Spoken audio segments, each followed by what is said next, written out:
And good evening, race fans, and welcome to Podium Esports coverage of the Sim500 Transervice Cup Series, round number 30. Sim Racing Shirts 201, and it's the first race of the round of 12, the 2020 Sim500 Transervice Cup Series playoffs. I'm Blake McCandless alongside Taylor Burris and Zach Johnson punching buttons down in the virtual production trailer. But we got to get right to it. Some different things happening as far as getting our grid set up, but it's set up for us right now. We'll go ahead and show you the stars and cars of where everybody will be lining up tonight. It'll be Daniel Falkingham who will take up the top spot. 30.114 seconds is the quick time tonight with Tommy Ryan to his outside. It'll be Justin Fuller who rolls off the inside of row number 2. It'll be Jose Gonzalez to his outside. Jeff Shrewsbury is in 5th. Chad Coleman, who was the original pole sitter, but we'll go into that in a minute. He rolls off 6th tonight. 7th is Mike Kelly. 8th is Adam Gilliland. 9th will be Brian Fallon. And 20th, Taylor Burris, will be Kyle Tarasca. Are we starting? Starting in the 11th position will be Scott Zenzel, followed by E.J. O'Rourke in 12th position. Timothy Johnson will be starting in the 13th position, followed by Nick Cohan in 14th, with Randy Yoakum starting in 15th. Chad Cole is in 16th position with Shane Ewing in 17th. Mike Montesi will be starting in 18th with Brian Macklin in 19th. Rounding out your top 20, Richard Beasley. 21st tonight will be Nick Silver. He's a playoff contender. 22nd will be Kevin Brown. 23rd, another playoff driver in Trey Edson. 24th is Sean Casto. 25th is Ricky Harden. 26th to Chris Gabot. 27th is Glenn Campbell. 28th, Gail Brooks. 29th, Scott Simley. And 30th is Doug Roth. Starting in 31st will be Steve Scott Chalk, followed by Don Ruckles Jr. in 32nd. John Borst will be starting in the 33rd position with Jeff Ryan in 34th. Jimmy Coleman will be starting in 35th with Thomas O'Leary IV in 36th. Dwayne Vincent 37th, and Christopher Tate rounds out your 38-car field. And again, as we continue to move forward tonight, we'll get you caught up all to speed on everything that happened over the first round of the playoffs and what we're looking at tonight. The 12 drivers that are competing for the championship tonight. You can see relatively clear out here, clear skies here in Las Vegas. 78 degrees outside for a 79-degree track temperature. Obviously partly cloudy here, so should be good weather throughout the running of this event. As again, Daniel Falkingham and Tommy Ryan will get us going as the iRacing.com pace car will pull onto the safety of pit road. And Falkingham, who has won the last 2 weeks here in Sim500, he'll put down the loud pedal, and we are green flag racing here in Nevada. As they head into turn number 1, Daniel Falkingham has about a car length advantage over Justin Fuller in the 51 as they go nose to tail off of turn number 2. Right now, Jose Gonzalez, though, in that number 26, will jump to the outside and try to almost take it 3 wide down the back straightaway here as they head into turn 3 and 4. But we see Fuller using that outside advantage with the fresh tires to see if he can get to the outside of Falkingham to take the race lead. And this is what you'll see a lot tonight, utilizing the progressive banking at Las Vegas that goes from 12 to 20 degrees up at the top of the racetrack, and you're going to see guys moving around using both the bottom and the top side of the racetrack. Right now, Justin Fuller able to do that to a T as he's able to go up to the top spot. He will clear Falkingham, and now Fuller going to be on the defense. You see what the draft that these drivers get. It's going to be close side-by-side racing for a majority of the night, managing lanes. Fuller's able to do it. And it looks like when they come to the stripe this time, he'll lead them at the tri-oval, but here comes Gonzalez looking 3 wide on the top. 3 wide as they go into turn number 1. Daniel Falkingham to the bottom of the racetrack, Fuller in the middle, and then we see Jeff Gonzalez lose momentum on the top side. Here comes Jeff Shrewsbury in the 7 with a head of steam, but utilizing the slipstream, Falkingham shuts the door on Jose Gonzalez and able to retain second as they go into 3 and 4. So there'll be single file for the top 2, side-by-side battle for third between Gonzalez and Shrewsbury, 2 contenders that are not in the playoffs. And they're just up here battling for themselves, battling for pride, but they will block the entire racetrack behind them. You can see 2 by 2 by 2, 4 to 5 rows deep. And right now, it looks like the top side pretty strong. A moment there for Gonzalez, but it looks like he's able to get the draft from Falkingham. He'll move up to third, and that'll allow Shrewsbury. He'll be in a side-by-side battle with Tommy Ryan, who now falls into the clutches of Mike Kelly. Tommy Ryan, one of the playoff contenders here in the round of 12, trying to make sure he gets a good finish in order to help progress him through the playoffs here as they go down the front straightaway. He also has to hold off a hard-charging Adam Gillen and Brian Fallen behind him, as they're still 2x2 right now behind as they come off of turn number 2. Down the back straightaway, it is 2x2, 3 rows, if not 4 rows deep for the top 10 as they go into 3. And again, this is what you're going to see a lot tonight, side-by-side racing, mostly on the bottom, and then you're going to see some drivers in the middle. Not sure if you're going to see too many cars venture all the way up there to the third and top lane here at the Las Vegas Motor Speedway, but they're certainly going to use every inch of the middle groove as Gonzalez gets shoved out wide in turns 1 and 2. He has to collect it up, and you see him go all the way to the third lane. He's going to lose a couple of spots as Tommy Ryan looks to pounce. He's now looking for a top 3 spot. He goes to the inside of Jeff Shrewsbury through turns 3 and 4. Side by side they'll go. He gets a push from Jose Gonzalez down the front straightaway to help build that momentum with the slipstream as they come across the line. He will move up into P3. So our top 3 is held by some of our playoff drivers in the round of 12. He'll dive to the inside of Falkingham to try to get second away, but can't quite make it work. The outside momentum still too strong for him. And Ryan wasting no time trying to get his Chevrolet working on the bottom side and battle a couple of bow ties around him. It's Falkingham in second. Directly behind Ryan, you see Jose Gonzalez, who has ventured up to the top side of the racetrack, and he's even looking high as they work it into the tri-oval here. But you see just how crucial, how important that draft is. The 26 doesn't get it on the straightaway, as now he's under assault from Mike Kelly on the bottom. But this is what, and I think, Taylor, this is what makes passing here, particularly on the very bottom of this racetrack, so hard. You saw Mike Kelly. He goes in side by side with Jose Gonzalez into turns 1 and 2, but all that draft goes right to the top side on the back straightaway, so it makes it much more difficult to pass on the bottom when you have everybody on the straightaways running right up to the wall. And now you see Shrewsbury's able to take advantage of that. He'll move alongside Jose Gonzalez for 4th. It's going to be a matter of time to see how well these drivers manage their tires. If they're able to do that, they will be able to make passes on the inside of the racetrack. But for right now, due to the fact that everybody has fresh tires, equal tires right now, it will be very difficult to make any passes. It's all about managing the tires, because once we get 20, 30 laps into a run, if we get that far into a run, you will see drivers starting to slip back because of the tire wear. It is so critical. It will eat these tires completely here at the Las Vegas Motor Speedway. But now we got a 3-wide battle right now as we see Adam Gillen split the difference between Shrewsbury and Mike Kelly. He is going to make it work. He has help from Jose Gonzalez to slipstream. He will pass both of them, a 2-for-1 as he moves into the top 5. And Gillen was able to make his way by in a big moment for a driver a couple of rows behind him. It was Nick Cohan, who was in the middle of 1 and 2 and nearly lost it as he got a bit loose. And you know, that's something with the setup that these drivers have. Of course, you've seen a lot of perhaps A-fix driving out there in the iRacing service, if you will, these last couple of weeks. And it's no secret that this setup tends to build loose, and you really have to take care of that right rear tire over the long run. Of course, cooler temperatures both on track and in the air, so a little bit more grip at the disposal of these drivers. But even with that cooler temperature, I think you see right there from Cohan and a couple of others, you're going to really see here in about the next 5 to 10 laps or so who is able to manage their tires well and keep that right rear on it.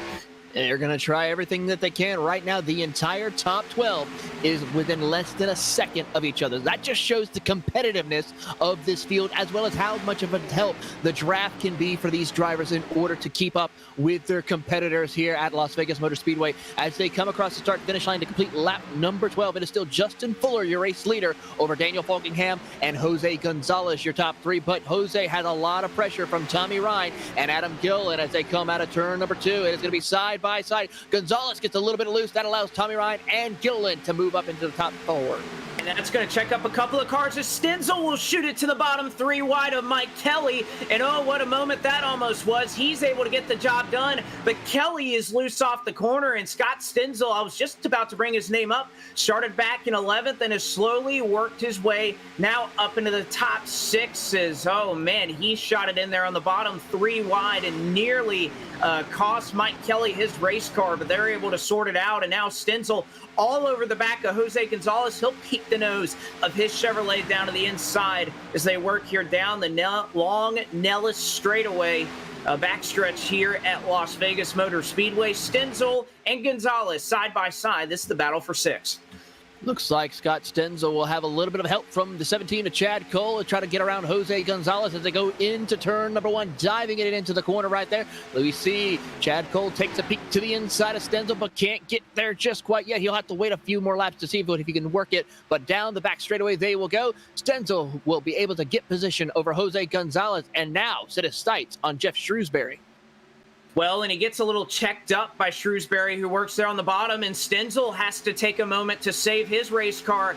And you see he's able to make up all that time in the corners, but Gonzalez with the advantage, with the draft on the straightaways, even gets a little help from directly behind him from Chad Cole, and they still work side by side. And Gonzalez, there you see it, they're even, but you see that momentum that he carries off the top side, as well as the draft from Shrewsbury, enough to at least put him out front as they enter 3 and 4. It's side-by-side battle that's lasted roughly 3 or 4 laps. Can Stenzel get the best of him on the front straightaway? He may have a nose, but they are still side-by-side for this 6th spot. With this 500 horsepower package we see at these 1.5 miles with the Cup cars, momentum is king for this car. Anytime you are at 1.5 miles, you cannot depend on pure horsepower, raw speed. If you lose even just a small bit of your momentum, you could lose 1, 2, maybe even 3 or 4 positions just because of one false move or error. Every single move you make here on this track is critical and will help you propel your way through the field or end up at the tail end of the longest line. So we'll have to see what happens as they try to keep their momentum up as they go once again back into turn number 1. We'll see if they're able to do it as they fan out 2. They even looked 3 wide for a moment around Chad Cole, who is trying his best. He looks awfully fast in that 17 Mustang, and he is looking for a way around this side-by-side battle where you're really kind of blocked in if you're behind this battle that's been brewing for the 6th position for about 4 or 5 laps now. You don't really have anywhere to go. You can't really venture up top. You can't exactly dive in here with the progressive banking and make the bottom work easily. So Cole able to be patient. He works behind Scott Stenzel, who now makes his way by Jeff Shrewsbury, and now Cole on the march. They're still single file in the front 4, but Chad Cole, now he's looking for 6 as Stenzel makes his way up into the top 5.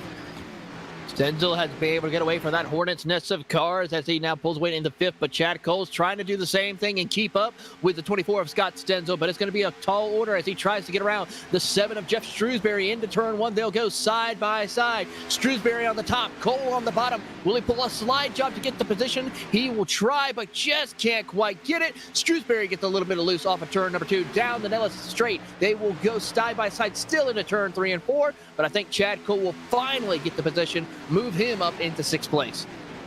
And Shrewsbury right now trying the best to hold his position, but he's going to be able to get back down in front of Mike Kelly, and he'll hold on, at least for the time being, to 7th. But Jose Gonzalez, somebody who was awfully strong here at the front of the field, starting to free fall a little bit. He's now under assault from Brian Fallon. You have Nick Cohan and Chad Coleman, who are close behind him, but it looks like Gonzalez, we were talking about just a little bit earlier, you ran off that right rear. It's going to be awfully hard to recover, and it looks like right now the handling has gone away from that race car. It certainly has right now. He's going to try to see if he can work around Brian Fallon into the 25, but he just can't quite make it work. But his car seems to be struggling just a little bit from center of corner off the turn here as we watch him try to get to the inside of Brian Fallon, but can't quite make it work. That car is struggling with the tire wear he has right now.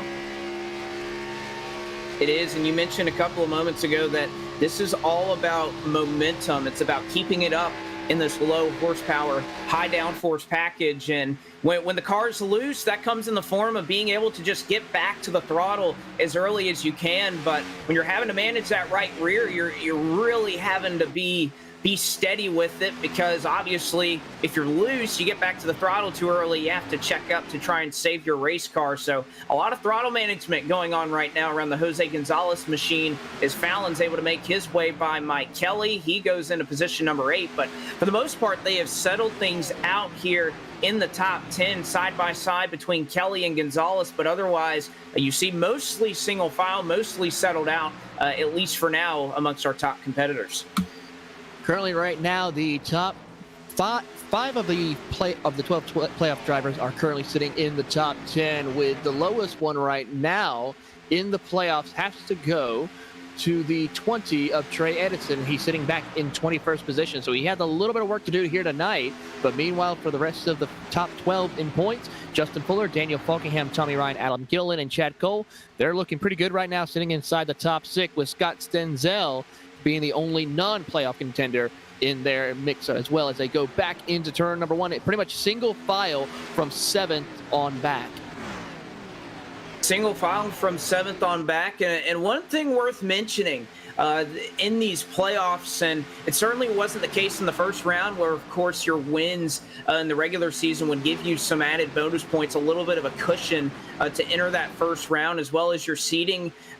Guess what? We've reset everything. Every driver that is remaining right now in the top 12 of the point standings, they are deadlocked at 2,000 points. So nobody has an advantage, and it makes these last couple of races really crucial for your execution and having to show up every single round. But now, battle for the race lead, as Tommy Ryan, who was riding in the 3rd position, is going to try to get the best of Justin Fuller. They'll work dead even off the corner. Ryan to the bottom. He gets a little bit sideways, and Falkingham now going to draft with Fuller. The top 3 all working on that top side and leaving Tommy Ryan hung out to dry on the bottom. He's going to try to, though, fight back on the inside, try to see a little bit of side draft, pulled him a little bit back. He did that, got a little bit Fuller loose as they came off of turn 2, but just with that momentum on the top side is helping them out big time as they go through turns 3 and 4. Fuller dives to the bottom of the racetrack, leaving Falkingham to the top side. Now goes back to the top side to try to hold his position in the race lead, as Falkingham will dive to the inside. Trouble. Jeff Shrewsbury is around, and he makes heavy contact as they work through the tri-oval here. They're in the grass, and they've managed to keep it straight, and I don't think we're going to see a caution flag. It's Jeff Shrewsbury who has damaged his racing machine, and I believe Jeff Ryan was the other one. As they made contact, it was Shrewsbury that got loose, and a correction there, the other car that was sliding through the grass, it was Chad Coleman, one of our playoff contenders, and somehow the flagman kept the yellow flag under his belt. So now Chad Coleman riding along back here in the back, and again, it was Shrewsbury that got loose off the corner. A big moment, but we stay green. A big moment indeed for one of our playoff contenders of Chad Coleman, who is going to struggle now. He's currently about 24 seconds back from the race lead right now, 25 and growing. So he will be put a lap down in the next lap or 2 as we try to see his timing scoring. Yeah, they're both, the leaders and him, are on the front straightaway now as they're both getting ready to enter turn 1. So it's only going to be a matter of time before they catch up to him and put him a lap down. Not only is it a loss of track position, but the damage to Chad Coleman is obviously not what he wanted to see right now, and it's going to cause that to be an ill-handling race car for the remainder of this race. But again, like we mentioned, just shows you how quick something can happen and how these cars are building loose despite the high horsepower that we see. But a change up front while all of that was taking place, it is Daniel Falkingham who now leads the way at Las Vegas. He found his way by Justin Fuller, who had led a good portion of the early going of this race. So now at lap 30, we've completed 30 on lap 31. It'll be Daniel Falkingham, who is the 2-time defending race winner. He's won the last 2 times the Sim500 Transervice Cup Series has come out to competition, and we'll see if he can hold on there. Falkingham, Fuller, and Gilliland, your top 3. You won't miss a second of it as we go side by side live here on Podium 2, The Dose.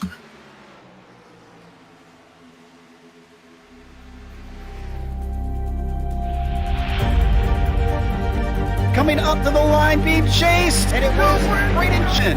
Unbelievable finish. It was 1/1000th of a second between them. Green flag in the air. We are racing in the 2020 24 Hours of Daytona. They go door to door for the feature race lead here on the last lap of the race. Side by side for the race lead in the final corner at Homestead. Down the back straightaway, 3 wide again for the race lead. This is unbelievable stuff here tonight. Loma is going to have to be very deep on the brakes, and he is very deep on the brakes. It's side by side through the corner. This is for the win. It'll be side by side. Davies low, Ottinger high. To the very inside is Garrett low. 4 wide at the stripe.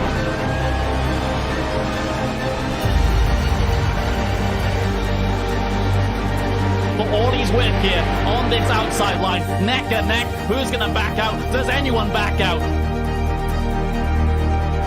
Verstappen starts to squeeze on the inside, and now he'll try and straight line it. Goes under the apron, drag race to the line. It's so close to call.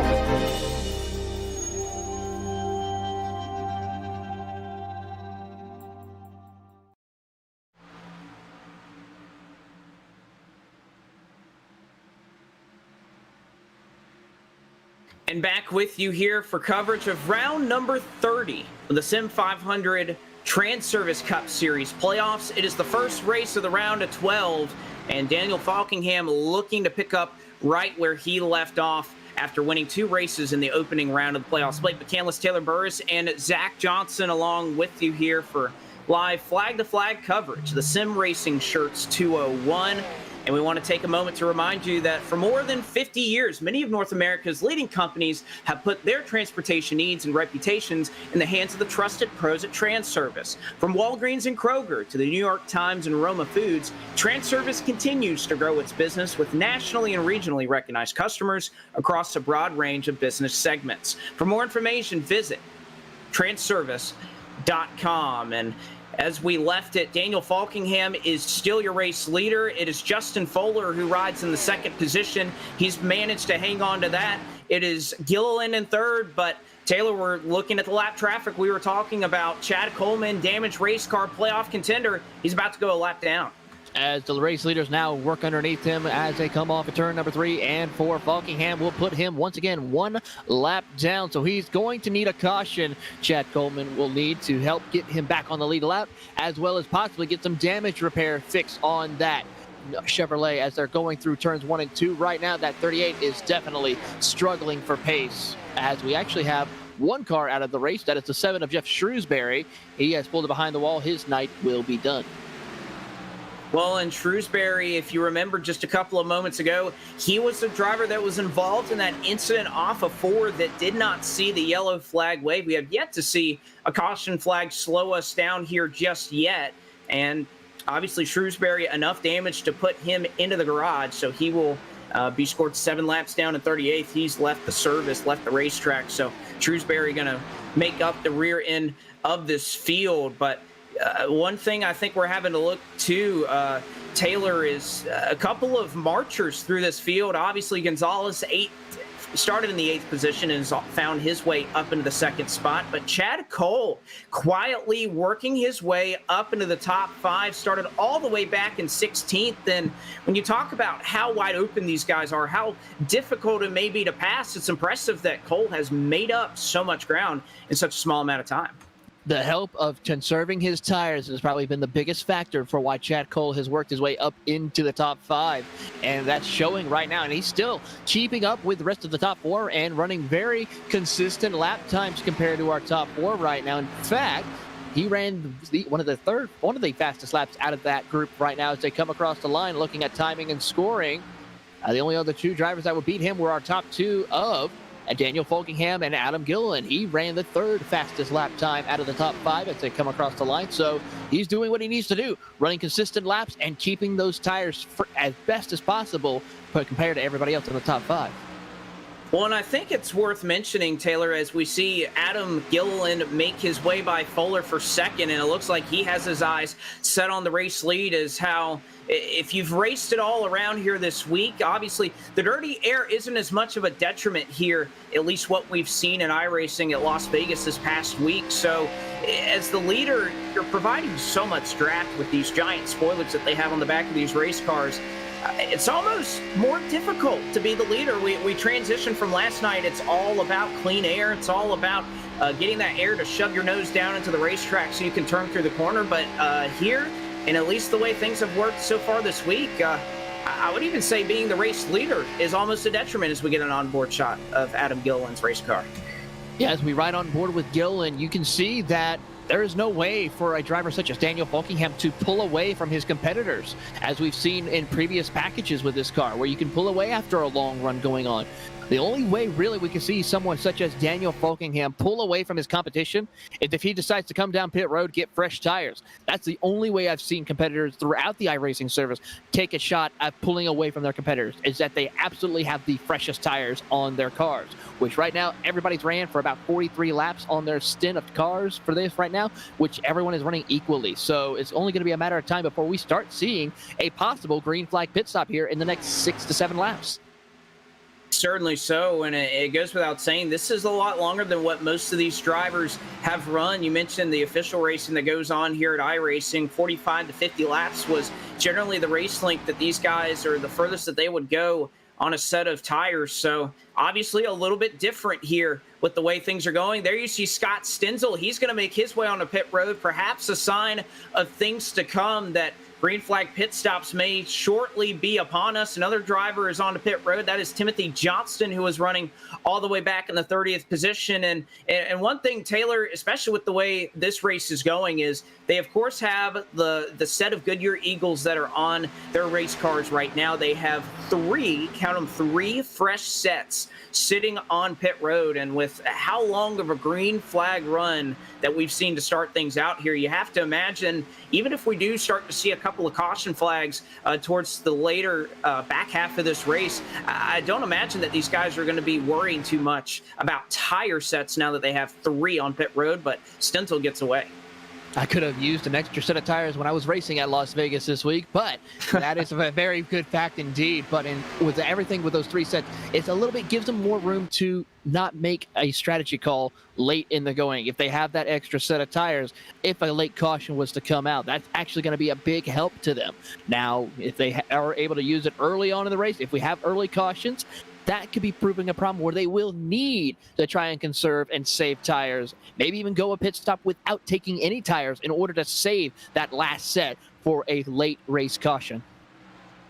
They will do so, as you see right there. Nick Cohan, the CJAuto21.com Toyota, has made his way onto pit road. And when you talk about splitting these races up evenly, this is pretty much dead center of, if you're going to split this race up into thirds, you take about 44 to 45 laps per segment to run. So these drivers that are going to utilize what looks like it's going to be a two-stop strategy, it looks like this is the way you want to do it. Nick Cohan will make his way off of pit road, and there's several more drivers who are starting to come to the attention of their crews. Steve Gottschalk has just left pit road. Mike Kelly is on.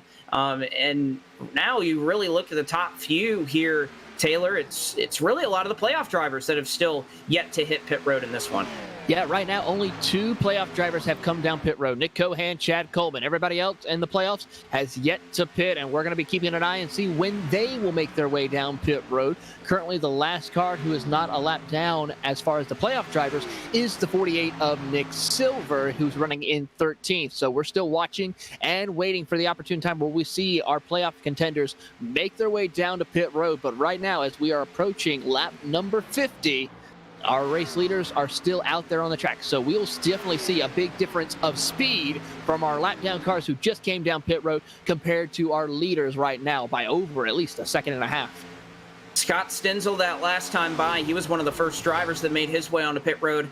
30.781 on the stopwatch. Daniel Falkingham, 31 0.724, so it's about a second of a difference right now between fresh and old tires. But when I look over this field, Taylor, I'm not all that surprised, because you think about these playoff drivers, they're all even on points. Everybody deadlocked right at 2,000 if you're still in this thing. And the one thing you can't afford to have happen is get trapped or make mistakes. And I don't think it's a surprise that all these playoff drivers, they're really only racing each other. But the one thing that could happen if you pit too early, a caution comes out during the cycle, you get trapped a lap down, and you're having to work the rest of the race to try and get back on the lead lap. So perhaps I think these playoff guys that have yet to come down pit road just taking a little bit of insurance out. They don't want to go a lap down and have to chase the rest of this race and try to take waiver rounds and get back on the lead lap that way. No, they certainly do not, and they're playing the best strategy call that they can right now, and kind of doing exactly what the leader's doing right now, staying on the racetrack. Now, we saw a couple of drivers in the playoffs do the exact opposite. We'll have to wait and see how their strategy call will work for them right now. But meanwhile, still watching as our top 6 is currently Falkingham, Gilliland, Fuller, Cole, Ryan, and Macklin. Those are our playoff contenders right now in the round of 12, and they are still out there on the racetrack. 52 laps completed. That's 52 laps on these tires. So these tires are definitely getting worn down and probably getting close if they keep staying out on that racetrack, possibly close to popping a tire if they're not careful. No doubt about it. And the other thing about Las Vegas, you talk about green flag pitting, is how deceiving this pit road can be. I feel like we say it as a disclaimer for every track that we go to, that, oh, well, this track is such a unique pit entry. But here at Las Vegas, it's certainly true because of the drastic banking change that you have between running in 3 and 4. This isn't the old Las Vegas where the turns were kind of flattened out. Probably 10 to 12 degrees is what the older tri-oval configuration of this racetrack ran, but they didn't do much to change the apron here and how much banking is down there. That area is still relatively flat, so it's a pretty violent banking change. You could carry a lot of speed there, but makes it very early, or very easy rather, to overshoot, run into issues, get caught speeding, all of that. So, and plus you need a lot of communication here because you have to pit right on the bottom. You can't pit in the second lane here at Las Vegas. No, this is probably one of the most difficult pit roads to come down under green flag condition. And, you know, you have to be so careful, especially on these worn tires. You can easily lose control of your race car, as we're starting to see now a couple of our playoff contenders make their way down into pit road. Nick Silver, Brian Macklin has come down pit road to get service required on their race cars. And Macklin going to come to the attention of his crew. And you have to also wonder that in about 10 to 9 laps, we're going to run into territory where you could perhaps make it on just one pit stop. Of course, 134, you divide that in half. You get 67 lap segments. But I'd imagine, Taylor, that through all the cars that are starting to make their way onto pit road, I don't even know if you can stretch it that far. We see Nick Silver, who's come on a pit road, Sean Casto, and a bunch of others have very recently made their track on the pit road. So I don't imagine the race leaders in Falkingham, Gilliland, they'll be out too much longer. Yep, Chad Cole, Tommy Ryan have made their way down to pit road. And let's see, here comes our top 3 out of turn number 4. Will they make the way down pit road? No, they're going to stay out another lap here. Actually, Justin Fuller, I believe, has made his way down to pit road. Yep. That just now leaves Falkingham, Gilliland, and the 26 of Jose Gonzalez out there on the racetrack still, along with the 93 of Kevin Brown. Now, the question is going to be, these drivers who have already made their pit stops, notice the difference. We'll watch, actually, the 2 car of Mike Kelly. Watch how quickly he will catch up to our race leaders due to the fact of the old tires that they currently have right now on the racetrack. Well, actually, see, Falkingham going to get a little bit of a love tap there from Adam Gilliland. I don't know if he was trying to come down pit road or if he just got loose or Gilliland got into him, but nevertheless, Falkingham and Gilliland nearly tangle for the race lead, and Gilliland going to be able to take advantage. He shoots out to the top spot, and now that advantage for Daniel Falkingham, though, is about a car length now. It's about half the back straightaway here, as Falkingham obviously not very happy with the driver of the 81 as he was perhaps trying to make his way onto pit road. And you'll see this time that Daniel Falkingham is going to make his way down. So Gilliland, in a very precarious scenario here, he has to go 7 more laps. And that would be his last pit stop for the rest of the race, but I just don't know if he can make it that far. I don't know either. And also, you have to throw in the factor is these other drivers have been out there on their track right now with fresh tires, running laps faster than our race leader, Adam Gilliland. Now, that's going to be detrimental. If you stay out longer than these drivers who are currently come down pit road, you are bound to lose a valuable positions because these drivers will come around and they will get back on the lead lap and they will come around and possibly pass you for position. So you could be leading this race right now thinking you're good. But by the time you get done with your pit stop, you could be all the way back inside the top 20 or just outside the top 20, possibly about to go a lap down. So you have to be critical on your pit stop entry and exit. Do not speed whatsoever. Here comes Adam Gilliland now out of turn number 4. He should be coming down pit road. Slides it out of there. He's got to come down now. He has to make sure he gets on the binders. Will he speed? We'll have to wait and see.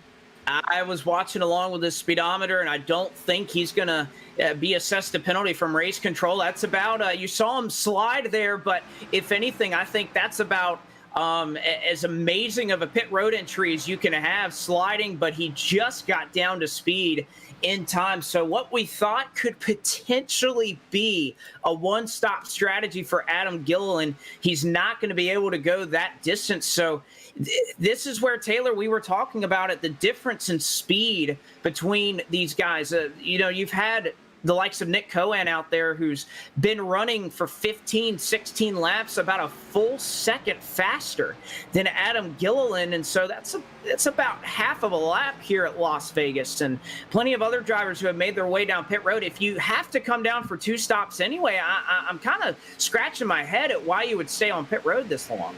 Exactly, and we're watching and seeing. There goes Daniel Falkingham. He will pass Adam Gilliland. That could be a possible future race for the lead here momentarily down the road. But right now, only 2 cars are currently still out that have not come down pit road. That is the 32 of Shane Ewing and the 98 of Ricky Harden. They will stay out on the racetrack. But look at this. Adam Gilliland all the way back to 16th. Daniel Falkingham all the way back to 13. So that just shows how long you stay out. That's how much time and positions you can lose. Certainly so. And Shane Ewing, who perhaps was the best candidate to come down and try to make this on one stop, he's not able to do so. There is an update. Ricky Harden ran into some issues on pit road entry as he got kind of his left in about the worst possible situation, Taylor. He got his left side's on the flat and his right side tires on the banking, and he just wasn't able to save that car. He noses it in the inside pit wall. It did not bring out a yellow flag, but he had to call the tow truck, and I think that's going to spell an end to the night for the 98 Chevrolet. But that's one of the risks you run when you run that long on tires, is being able to make it safely onto pit road. So through this entire green flag cycle, it is Nick Cohan who, for the moment, will cycle through to the race lead. He's roughly 9 to 10 seconds, call it, ahead of Falkingham and Gilliland, who had the race lead before him. And, of course, you have several other drivers who were obviously going to be a part of it and short pit Falkingham and Gilliland as well. Scott Stenzel is in second. Mike Kelly is in third. Justin Fuller is in fourth. Chad Collier top 5. Tommy Ryan's in 6th. Nick Silver is in 7th. So a couple of different strategies in here, and as they're spread out, it'll be interesting to see if we continue to run under the green flag, how that will fare for these guys tonight. We'll have to wait and see, as they are now seeing Nick Cohan come across the line. He's got one more lap before we hit the halfway point here, and that 21 Toyota Camry is doing a great job. He's still holding strong over Scott Stenzel by about 2.6 seconds. Hasn't gained or lost any time, just keeping it at that average 2.5 to 2.7 mark. So he's doing what he needs to do. This is an opportune time for Nick Cohan to save some tires and maybe even save a little fuel as well for him, so that way he doesn't have a whole lot to put in the next time he comes down pit road. We'll see if that's able to shake out. But as we cross the halfway point of tonight's race, it's time to bring you the iRacing Midway Race Break, brought to you by iRacing, the world's premier online racing game. iRacing puts you in the driver's seat to experience today's newest form of competitive motorsport, virtual racing, all from your home PC. Race virtually in Australian supercars, IndyCar, IMSA, NASCAR, the World of Outlaws, the 24 Hours of Le Mans, and more. And let's go ahead and take a look at our full leaderboard as we have now completed our green flag pit cycle. It's Nick Cohan who, as we just mentioned, is in the top spot. Justin Fuller just made his way by for the second position. Chad Cole runs in third. Mike Kelly, actually, he'll be drop kicked to fifth. That will be Mike Kelly. Fourth will be Tommy Ryan. Sixth is Scott Stenzel. Seventh goes to Daniel Falkingham. Eighth and on the march is Adam Gilliland. Ninth is Nick Silver. And 10th goes to Brian Macklin. Sitting in the 11th position is the 25 of Brian Fallon, followed by Trey Edison in 12th position. Sean Casto will be sitting in 13th, followed by Timothy Johnson in 14th. Kyle Tarasco will be sitting in that 15th position, followed by Randy Yoakum in 16th. Kevin Brown just made the pass over E.J. Rourke for 17th, while O'Rourke goes to 18th. Mike Montesi is sitting in the 19th position, with Jose Gonzalez rounding out your top 20. And again, we're trying to bring you as much live scoring because, again, a lot of tire strategies going on at the moment. 21st will go to Scott Simley. 22nd goes to Glenn Campbell. 23rd running will be Chris Cabot. 24th goes to Jimmy Coleman. 25th is Christopher Tate. 26th is Doug Roth. 27th is Steve Gottschalk. 28th, is Richard Beasley, who just makes his way by Gottschalk. 29th goes to Dwayne Vincent. And 30th will be Gail Brooks. Sitting in the 31st position will be Shane Ewing, followed by Thomas O'Leary IV in 32nd. Jeff Ryan sits in 33rd, followed by John Borst in 34th. Ricky Harden, who is now in 35th, is 2 laps down, followed by Don Ruckles Jr., sits 36 in 4 laps down. Chad Coleman is 37th, the first car or the race, along with Jeff Shrewsbury in 38th. And that is a recent development. Chad Coleman, a playoff contender. We mentioned some of the issues he had earlier, and he has just pulled it into the garage. And unfortunate for Chad Coleman, who is going to have to work his way out of a pretty deep hole to try and make it through the next 2 races in the round of 12. He's the lowest running playoff contender, and Jeff Shrewsbury obviously rounds out this field. So that will conclude tonight's iRacing Midway Race Break with over 170,000 drivers on the service and over 90 laser scan tracks and cars to choose from. iRacing is your portal to the racing world. Get on track today at iRacing.com. And while we were talking about that, we'll change up front for the race lead as well. Justin Fuller has taken the top spot for the time being. And one thing I don't think I expected, Taylor, was how quickly Gilliland and Falkingham both would make their way up through the field, but they're only about a second and a half back of the race leaders already. They're in 5th and 6th respectively, and I think they'll be in the top 2 positions here before we go much longer. They are certainly on a mission to get back up to the race lead right now, as we see catching up to Nick Cohan right now for 4.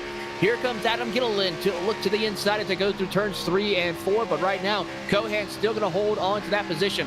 Out of turn 4, Gilliland looks to the inside. They'll go side by side down the front straightaway as Cohan tries to work the outside. Gilliland on the bottom. And this is going to be the very shakeup of strategies, despite the fact that you'll see, obviously, Gilliland on the fresher tires, Falkingham on the march, and many of these drivers who elected to stay out longer on those set of tires this first trip around. The interesting part, Taylor, is we continue to cycle this thing through. The advantage that the drivers like Nick Cohan and some others are going to take if they split this perfectly in thirds, the advantage they'll have the second time around if a lot of these drivers go just as long as they did. For example, if Gilliland waits until about lap 120 to come down pit road, Cohan would come down in about 30 or 40 laps. Or actually, let's see, last time Cohan was on pit road was lap 47. So let's say he comes down in about 20 laps. He's going to have 30, 40, 50 laps on fresher tires, and that is going to make a monumental difference. So it's going to be an interesting shakeup to see. Is short pitting going to be the call? Is splitting it even going to work? Or can these guys who kind of ran a little bit long over this entire run, are they going to be able to keep up with everybody else? Yeah, Nick Cohan sitting on 30-lap-old tires right now. That's about 15 laps more than Adam Gilliland, who just got around Chad Cole for 4th, moved him up to P3. So it just shows the difference of speed these tires have on each other's drivers. Currently, right now, one of the drivers who has the most laps on their tires is Scott Stenzel. Remember, he was up in 2nd earlier. He's now dropped all the way back to 12th position.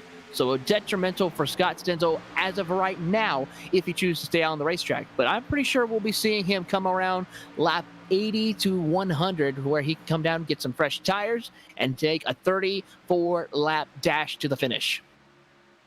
We'll have to see if they're able to do it, but one thing that has become customary here at Sim500, particularly at these mile-and-a-halves, has been the ability for these races to have some long green flag runs to them. Let this race breathe a little bit, let these guys spread out, and that's just become part of the game, Taylor. And I think as a driver, you really enjoy something like this where you're able to get these cycles of green flag pit stops, getting on and off pit road, deciding when to pit. All that comes into play, and I have to tell you, as a driver, you really enjoy that, even if you're not running up front, because I think a lot of these guys, they end up finishing where they deserve to finish when these things run long and green like this. And I think as a driver, you may not be up to par with some of these guys, but you can at least accept the result and don't have to complain about bad luck or getting in a wreck or anything like that. Well, if you think about it, these long runs, that's what makes it fun for these drivers. Once the tires start to get a little bit wear and tear on them, where it's now put in the driver's hands. We now see Adam Gilliland go around Justin Fuller for the race lead once again, move him to the top spot of the leaderboard once again. But back to that comment where these drivers are now having to race their cars instead of relying on fresh tires. Is now putting them back to where they control the race car, control their race, control their own destiny for a championship here. That is what's going to be making it interesting, and that's what makes racing exciting, period. Certainly so. And by the way, how about 18 laps is all it took for Adam Gilliland? He left pit road on lap 63. He takes the lead coming to the stripe on lap number 80. So it was 18 laps that Gilliland ran. He ran down the leaders in about what was a 10-second gap. He makes up that time, and he now goes to the race lead. So an impressive drive for him. And Falkingham, who was close behind him, came in a lap sooner and exited pit road before Gilliland. He's all the way back about a second and a half behind Gilliland. I think that shows you even short pitting a guy one lap, it makes a big difference, but even just having a lap fresher tires can make a huge, huge difference over this long run. As they go to the inside of the number 3, he will then stay to the top side of the racetrack, allowing our race leaders to easily make his way by, putting him a lap down. That's Jeff Ryan sitting in 33rd position as he gives way to our race leaders and continues on. But this is where we'll start seeing a little bit of the lap traffic come into play for our race leaders. So picking the right lane is going to be critical for our race leaders in order to keep that momentum up. One false mistake of staying behind a driver too long into the corners could cost you a position, or if that lap car makes a mistake, could cost you a chance to finish even tonight's race at Las Vegas. It has, and you saw on board there, we were following along with Justin Fuller, who isn't looking like he's liking too much the handling of that race car right now. A little bit loose as it looked like is what he was fighting, especially off of 4 right there. You can see the counter steer that he's having to input into that steering wheel to try and keep everything straight. So Justin Fuller doing his best, also trying to keep up with Gilliland, but also trying to hold off Tommy Ryan, another playoff contender who has had a very, very quiet but solid night tonight, running up in the top 5. Tommy Ryan, when it matters, is getting it done. He certainly is. He's going to take a peek to the outside as they go through turns 3 and 4, dive it back to the bottom of the racetrack to follow in the tire tracks of that 51 of Justin Fuller as they come off of turn 4, down the front straightaway they'll go. It's amazing to see Adam Gilliland has 4 laps fresher tires than our second place driver, Justin Fuller. It just shows the incredible the difference of tire wear here at this track. 4 laps doesn't seem like a lot, but when you see it here on the racetrack between these two drivers, it means everything as far as a chance possibly to take home the checkered flag here as they go back into 3 and 4. They're starting to get a little bit of separation now from Tommy Ryan and Chad Cole, as it's about 3 or 4 car lanes separating the top 2 from 3rd and 4th. Well, you also had Jeff Ryan, who was helping Chad Cole along. The lap traffic does make a little bit of a difference here, but Fuller starting to mount a charge a little bit at Adam Gilliland, as he was about a 10th quicker on the stopwatch that last time by was Justin Fuller over Adam Gilliland. So perhaps making up some ground here was the driver of the 51 Ford, Personal Comfort Ford, or Nemesis Labs, I guess you should say. Personal Comfort's on there too, though, so I'll give myself a mulligan right there. But we also want to remind you that this is the Sim Racing Shirts 201, and we want to remind you to go to simracingshirts.com, your one-stop shop for all of your favorite iRacing and Twitch streamers merchandise. Check out a handful of streamers on there that is available, and of course you have Bernard Pollard, a couple of shirts that you can buy on there as well, which I would have to say is one of motorsports' most exciting new fans into the sport. So remember that you can find all of that at simracingshirts.com. It's Gilliland, Fuller, Ryan, Cole your top, and Falkingham your top 5, Cohan, Edson, Macklin, Silver, and then the only non-playoff driver in the top 10 right now is Brian Fallen. Kyle Taraska not having a very fun night. He's all the way back in the 16th position. He's with EJ O'Rourke, who runs in 17th, and then you have to go all the way down to Chad Coleman, who is out of the race to find the next playoff contender. So that's the other thing, Taylor. Everybody else, they're gobbling up all these points, and for right now, for Taraska, for EJ O'Rourke, they're not having a great go of it right now. They're going to need to have a win at Talladega for possibly a shot at the top 8 for the next round of the playoffs. But now we see Justin Fuller making an attack on David Gillen as they go into turns 3 and 4. He got right up to the back bumper, but couldn't quite make it work in the middle of turns 3 and 4. Here comes Tommy Ryan in that number 99 down the front straightaway. He's got a head of steam from momentum to help carry him to catch up to the back bumper of that 51 Ford Mustang. He's trying his best to catch up, and what a drive forward it's been for some of these guys who thought that they may be left in the dust after Gilliland made their way by, but this draft is enough to pull them right back in. Fuller all over the back bumper of Adam Gilliland, a battle for the lead brewing, but at least for now, Fuller will tuck in line, and he doesn't look to put the nose of his Mustang to the top or bottom side of the racetrack just yet. So Fuller and Ryan all in tow directly behind Adam Gilliland, and this is going to be interesting. Taylor, we talked about some of these drivers and the way they split this race up. Scott Stenzel, Nick Cohan, a couple of other drivers that came down pit road early. Well, if lap 47, lap 48 is about when they came down pit road, it won't be too much longer before we see some of those guys that maybe try to split this into perfect thirds make their way onto pit road here in the next couple of laps.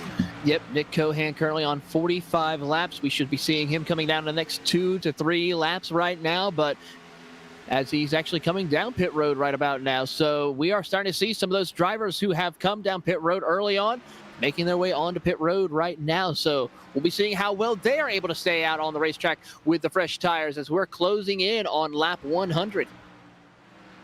It's worth mentioning that Cohan about 12 seconds behind Adam Gilliland, the race leader, when he decided to make his trip onto pit road. So it's going to be interesting to see where this all cycles out. You think of lap 93 is where Cohan is going to be scored, at least his 93rd lap is where he's going to come down pit road. But Taylor, I know I've mentioned it before. It's where this race is really going to be won and lost at, is on this strategy, because Cohan, if Gilliland is going to stay out as long as he did on that last round of green flag pit stops, Cohan's going to have about 30 seconds on him, but that is not what Nick Cohan wanted to see. Caution flag out on the speedway as Christopher Tate is stopped dead sideways here just off the exit of turn 2. And after talking about long green flag runs and strategies, perhaps we jinxed ourselves and we get our first caution flag of the evening for a single car spin through turns 1 and 2. Yeah, Christopher Tate just gets loose, hits the wall hard off of turn number 2 and loops it around, but 94 laps for your first green flag run of the night. That's not a bad deal, especially after what we saw early on happening when we had that incident early between Shrewsbury Coleman and the 28 of Timothy Johnston. And it's really unfortunate. And you'll see it one more time here. The 54, he gets a little bit loose on the bottom, not as much banking to catch it. And you just see the correction goes a little bit too far for the Mountain Dew Game Fuel Chevrolet. He's into the outside wall, and that's going to be some crippling damage on his machine, but that is going to direct the rest of our drivers who I guess it's kind of a hodgepodge of strategies as far as track position is concerned. Then make their way onto pit road. Adam Gilliland overshot his pit stall, so it'll be interesting to see who escapes with the race lead, but he goes just a little bit too far in front of the markers.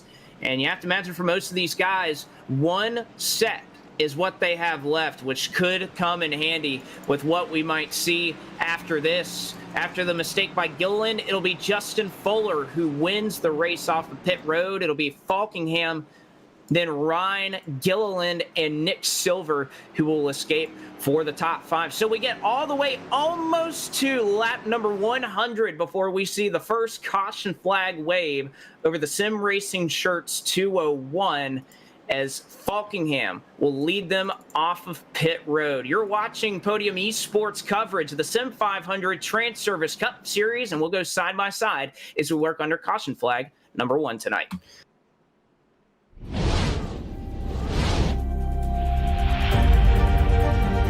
Coming up to the line, being chased, and it was Braden Johnson.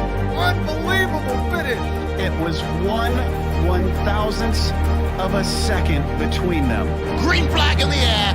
We are racing in the 2020 24 Hours of Daytona. They go door to door for the feature race lead here on the last lap of the race. Side by side for the race lead in the final corner at Homestead. Down the back straightaway, 3 wide again for the race lead. This is unbelievable stuff here tonight. Loma is going to have to be very deep on the brakes, and he is very deep on the brakes. It's side by side through the corner. This is for the win. It'll be side by side. Davies low, Ottinger high. To the very inside is Garrett Low. 4 wide at the stripe.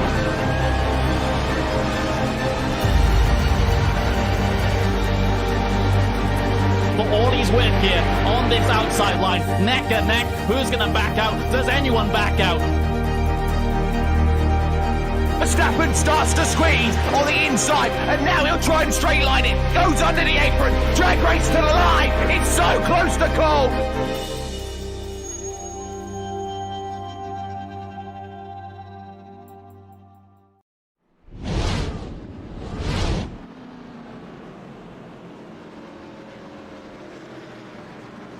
Back with you here for live flag to flag coverage of the Sim500 Transervice Cup Series playoffs. It is round number 2. The round of 12 gets kicked off tonight from Las Vegas. Of course, we want to remind you that next time out, Taylor was talking about it a little bit earlier, Talladega is on the docket, which, you know, for many of these drivers that haven't seen their fair share of Vegas luck tonight, that's one place that they could potentially cash in on, is going to Talladega next week, where really anything can happen in trying to get it done on the high banks there. But we look forward. It's Justin Fuller, Chad Cole, as Fuller looks like he'll take the outside line on this restart. Falkingham and Ryan running in row number 2, and then Gilliland and Nick Silver in row number 3. You have to go all the way back to the 8th position before you see a non-playoff contender in Brian Fallon running inside the top 10. Kevin Brown is as well. And Taylor, this is where it gets interesting, because we were talking about points and how much it matters for those drivers that are in. And right now, Nick Cohan, he had to take the wave around. EJ O'Rourke is back in 19th, Kyle Taraska in 14th, and everybody else is collecting a handful of points in the top. So those 4 drivers, they're not only on the outside, they're way on the outside, considering every spot in the top 7 rather, is full by a playoff contender. Certainly is, but we're going to see now as we continue this wild card round, as the pace car makes his way off pit road, we're about to see him turn loose here for about 35 laps. Green flag is out. Fuller with a great restart over the field, as it looks like the 17 of Chad Cole did not get away at all, and he is just stopped dead in the middle of the track by the looks of it, as Falkingham is pushing him down into turn 1. Well, and this is where you'll see that draft come into play. Fuller got a great launch, but Falkingham going to shove that Ford Mustang in front of him like his life depends on it. And we already see 3 wide now. It's all the way back for 4th. Falkingham on the bottom. Adam Gilliland shoots the gap to the middle side of the racetrack. It moves Tommy Ryan up top. And Gilliland, wasting no time to try and make his way forward, will come around lap number 100. On the board right now, Fuller in the lead. Now Cole looking to the outside. It is going to be almost 3 wide as they come off a turn number 2 right now. As you go a little bit further back, you'll see the 20 of Trey Edson, McMacklin, as well as Nick Silver trying to go 3 wide into turns 3 and 4 as we see him get up into the wall a little bit, but will continue racing under green flag conditions. But here comes Daniel Falkingham to the race lead as he tries to get around Justin Fuller. Oh, in close quarters racing here. Fuller's able to go down. He throws the block. Now Falkingham looking to the outside. Chad Cole looking to the inside, perhaps looking 3 wide for the race lead as Gilliland works behind them. Trey Edson is all the way to the top spot. They're 3 wide behind Brian Macklin. They're 3 wide, 2 rows deep as they head into 3 and 4. 3 by 3 as they go through 3 and 4. Falkingham with a big loose as they come off a turn number 4 is able to save it 3 wide for second as we see Falkingham, Gillen, and Cole go 3 wide across the line. Almost now going to go 4 wide as here comes Trey Edson. Oh, Justin Fuller's got to love what he sees in his mirror right now. It sorts out to 2 wide for second. Macklin gets loose in the middle of the pack. He's almost up into the wall, but he's able to save it. That'll check him up as well as Tommy Ryan. Chad Cole holding on for third now. Side-by-side battle with Daniel Falkingham. As now Falkingham once again, he gets a shove. They'll be 3 wide off the corner once again. Edson shooting the gap as they work it to the stripe. Oh, a little bit of contact between him and Falkingham as they go down the front straightaway into turn number 1. Here comes Jose Gonzalez to the inside. Could he be a spoiler for tonight's race at Las Vegas as he'll go to the inside of Chad Cole. 3 wide for third as they come off a 2. 3 wide, a broken record here tonight at Las Vegas as Gilliland goes to the top spot. Gonzalez throws it in on the bottom behind them. Battle for third. Cole slips up in the middle, nearly gets into Edson, but they are able to keep it going. Gonzalez still holding strong on the bottom. Edson able to clear for third. Cole able to clear for fourth. Gonzalez and Falkingham side by side for fifth. Here comes Mike Kelly as well in that number 2 Ford Mustang as they come off of turn 2. He's right behind the 26 of Jose Gonzalez, trying to push him down as we have a caution now. Looks like Thomas O'Leary, Shane Ewing is around. Big wreck on the back straightaway. Oh, and a couple of cars, heavy damage. Brian Fallon has major damage on his machine. Brian Macklin, a playoff contender, he's involved in this one. Shane Ewing, he spun, but it looks like his car is for the most part okay. Smoke billowing out of Fallon's machine. Dwayne Vincent has called the tow truck. And oh boy, playoff implications aplenty here as you see. Oh, wow. Macklin with the hard hit for Kevin Brown. And oh, Fallon, that's a terrible spot to hit as he comes right back into the racetrack. Nowhere for him to go. Yeah, tough night for him indeed. Was running strong towards that run, but just that contact that he got loose off of turn number 2. Spins it right around, making contact with several other drivers. A lot of them did a good job of avoiding him, but just that last little bit cost him big time. It certainly did, and that's going to spell the end of the night for a couple of heady hitters tonight. There you see Macklin. He's going to get some damage out of this as he locked it up in the middle of the track, but it looks like getting the worst into this will be him as far as the playoff picture is concerned. Fallen, heavy damage. You see the 13 of Dwayne Vincent. He has gone to the garage already. And this is where it gets interesting here, Taylor. We talked about how many tire sets that these drivers have sitting on pit road. They did go, about, let's call it 8-9 laps or so. Actually, I'll do my math here really quickly. About 7 laps is what they made on these tires. Do you even risk at this point coming down pit road right now thinking we may go to the green flag to the end of this thing, knowing how important tires are? It may only be 7 or 8 laps, but if we went green all the way to the end, it may work out. Well, Scott Stenzel and a couple of other drivers from 15th on back, they're going to be our little guinea pigs. We're going to keep track and see what they will do in these less than 30 laps to go here at Las Vegas Motor Speedway. Can they find a way to work their way up through the field? I don't know if they'll be able to catch drivers such as Gilliland and Fuller or Trey Edson, but they could possibly break inside the top 10, maybe even into the top 5. So, Scott Stenzel, the 8 of Randy Yoakum, the 21 of Nick Cohan.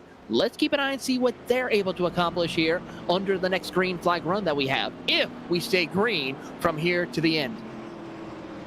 And they didn't just come down, as I was anticipating we'd see a couple of drivers come down to pit road and just fix a little bit of damage. That was not the case. All those drivers that Taylor just listed off, they all put 4 fresh Goodyear Eagles under their race cars. So it'll be interesting to see how far they're able to go forward. I don't think any one of us is saying they're just going to rocket up to the front and easily carve their way through this field, but it certainly is going to help, if anything, move up just a little bit further for a couple of drivers that are looking to get their track position. And the flip side of it, Taylor, well, let's say we go about 5-6 laps here. Everybody else comes down pit road. Well, they're going to stay out. They're going to be able to restart at the front of the field. And even though you'll have a bunch of hungry race car drivers on better tires behind them, the track position will flip around for them. So there's many different ways this could work out. I don't know how it's going to end, but at least having those fresh tires, it's not all just about trying to get this running. Perhaps they're thinking we'll see more yellows, and they just want to be up front near the very tail end of this thing. Well, we're about to find out what will happen to this field of drivers here as we complete race 1 of round number 2 for the playoffs. And as we brought out, this is probably considered the wild card round. Las Vegas, we saw also on Sunday night with the NASCAR Cup Series where Kurt Busch was able to take the win, a surprise win, in fact. And then, of course, Talladega, a playoff driver or a non-playoff driver could take home the checkered flag and win that race. And then, of course, you have the Charlotte Motor Speedway with the Roval. You'd never know what could happen there. You may think a playoff contender could win, but that could be the shot where a road course ringer could come in and steal the show. We have to wait and see as we continue through this round, but the pace car lights are off. That means one thing, Blake, we're about to go back green flag racing. And we'll see how much longer we can keep it under that condition, as it looks like we're going to restart with 26 laps to go. Again, if you're just joining us, the race started with a very, very long green flag run that totaled just short of 100 laps. And, of course, we work under our second caution flag of the evening right now. And it's been somewhat of a trend over the Sim500 Transervice Cup Series this season. Long green flag runs, but once we get that one yellow, the desperation, tires, everything starts to settle in. And with the playoffs right now going on, I can only imagine that that is not going to change at all tonight. So we'll set the field for you. Gilliland and Fuller on the front row. Fuller rather, will choose the top side of the racetrack once again. Edson and Cole running in row number 2. Falkingham in 5th. The non-playoff contenders in Jose Gonzalez and Mike Kelly in 6th and 7th. 8th goes to Nick Silver. And we'll see Fuller once again chooses the outside line. Is it going to work as well for him this time as it did last time? We'll have to see. Pace car pulls off. And we'll get ready for 26 laps as, what a launch from Adam Gillen on the bottom. I believe he was actually the leader of that restart. And Fuller going to pull back in the line quickly as Gilliland into the race lead as they enter into turn 1. It is going to be single file for your top 3. The first side-by-side is going to be between Chad Cole and Daniel Falkingham. But here comes Jose Gonzalez into the mix as they'll go single file down into the back straightaway. Battle for the race lead, though. Fuller to the inside of Adam Gilliland. And Gilliland, shockingly, not going to put up much of a fight. Oh, here comes the crossover as he corrects me on that one. Fuller will lead it at the stripe by a nose as they battle back behind them. But Fuller, is he going to pinch him down there? Gilliland will slide on up, and Fuller will do just the same as they exit off of turn 2. Justin Fuller and Gilliland side-by-side battle for the race lead here at Las Vegas. Into 3 and 4. To the bottom goes Fuller. Can he clear the 81 off corner exit? Not going to be enough. Gilliland hangs tough on the outside. 2 by 2 by 2 by 2. 4 rows deep. We have 2 wide racing. It looks like we're pacing the field at over 170 miles an hour. Down into turn 1 they will go. And now it'll still be Fuller who will have the race lead over Adam Gilliland. Come on off of turn 2. Fuller still can't quite clear him as Gilliland has the momentum on the outside. But here comes Trey Edson. He'll switch to the outside once again and try to push Gilliland up to the race lead. We'll have to see who's able to hang on. Fuller doing all he can on the bottom. He slides just a little bit, getting a little bit loose. But now as they work it, the try over the draft works into the favor of Justin Fuller as he had Trey Edson pushing him for just a moment. And now he has the advantage as they go into 1 and 2 once again. Oh, Fuller scrapes the white line, gets onto the apron, and that is not going to work out for him as he free falls all the way back to third. Now fourth as Falkingham goes by, and Trey Edson is now within 1 spot of the race lead. Playoff contender started 23rd, and he's looking to go to the top spot. He's going to try and get to the back bumper of Adam Gilliland as they come across the start-finish line. Heading into turn number 1, they'll dive to the top, then work their way to the bottom of the racetrack. Stay away from that white line there as the caution is out. And they're wrecking behind them. It's in the middle of turns 1 and 2. I believe I see the Capitals machine. Yes, it is. Randy Yoakum. Some contact here on the front straightaway as he gets hit by, I think it was the 43, right around the Nick Cohan area. This was a battle for the 17th position, and I just think it's a common case. You didn't know that you were 3 wide right there, and Yoakum comes up and hits the side of the 43. Yep, Doug Roth and Randy Yoakum making contact right there. So a tough night for Randy Yoakum, who came down pit road earlier. So we were trying to keep track of him as working away, see what he did. He's only got up to about the 18th position, so it's not working out too well for our drivers who have the clean tires and the freshest tires out of the bunch. So we'll have to wait and see what our race leaders will do. Will they come down pit road, or will they stay out once again, not choosing to take fresh tires? I think this pit stop right here is where this race is going to be either won or lost for any driver in this field. If you pit right now and you stay green, I think you don't have much to worry about. But Gilliland not even going to fake or even so much as throw any type of scenario here. He is definitely staying out, but there are a handful of cars that are going to come down pit road. Falkingham, Gonzalez, Casto included in that bunch. So a big chunk full of cars head down pit road. I don't think that's what Gilliland wanted to see, is a bunch of cars come down. He's going to have to hope that they either stay green or this isn't shaping up good for Gilliland, but nevertheless, Falkingham and a couple of others make their trip onto pit road. It's going to be difficult to see how this strategy call will work for drivers such as Falkingham and Tommy Ryan. I mean, we're closing in on just about 20. It'll be under 20 laps to go. I mean, they could work their way up, but remember, when we saw Daniel Falkingham with fresh tires, of how long it took him to work his way up into the top 3, he was stuck in the top 5 for a good little bit, around 5th position, until probably that first caution that came out. Unlike drivers such as Adam Gilliland, who was able to work their way up through the field in less than 20 laps. So we'll have to see what Falkingham can do with these fresh tires and under 20 laps. Well, what's going to be really interesting is how this all plays out. Of course, you have a large handful of drivers who have stayed out throughout these last 2 caution flags. Gilliland is obviously a part of that. Trey Edson, Justin Fuller, Mike Kelly, everybody that's running at the very front of this field, they all have stayed out throughout this. Then you go back to Nick Cohan. Remember, he's on about 7 or 8 lap fresher tires, but is kind of back in about that 12th position is where he's going to cycle out to, or actually about 8th or 9th is where he's going to restart. So you have that group of cars that have no sets of tires left on pit road. And then, of course, you have the third group, the group of drivers that just came down pit road this time and ran out of tires. So it's going to be interesting because, Taylor, I think the first group obviously going to be slower, but they have the track position. Second is just a touch faster, but then this third group has about 18 lap fresher tires than those leaders. So it's going to be really interesting to see which group or which crop of drivers is able to rise to the occasion and have that strategy work out in their favor. It's going to be an absolute dogfight to the finish here once we go back green flag racing. But right now we are still under caution for the third time here tonight at Las Vegas Motor Speedway. Lap 116 of 134 completed, and we'll be soon getting ready to go 2 by 2 to turn them loose here once again.